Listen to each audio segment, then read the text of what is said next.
हुजूर का जिक्र तो उजड़ों को आबाद करता है। ऐ मेरी मिल्लत के नौजवानों, रसूलुल्लाह ने फरमाया वो महफिल बर्बाद हो जाए जो लगी ना उस पे मेरी ज़ात पे दरूद पढ़ा गया, ना रब का जिक्र किया गया, और ख़त्म हो गई।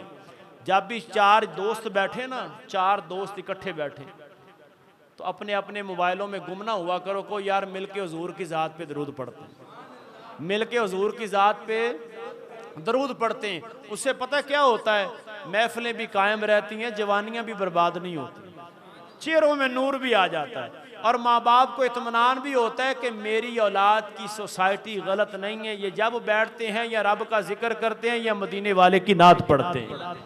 ये किया करें। चार दोस्त बैठे, आओ यार दुरूद पढ़ते, 10-10 मरतबा पढ़ लो, 11वीं वाले की निस्बत से 11-11 पढ़ लो, 12वीं की निस्बत से 12-12 पढ़ लो।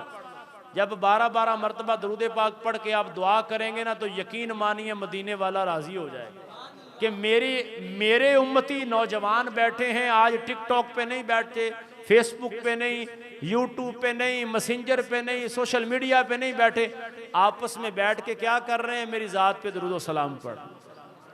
क्या ये अच्छा पैगाम है जी? हाँ, इस पे अमल आपने करना है तो अजर आपको भी मिलेगा, मुझे भी सवाब हो जाएगा।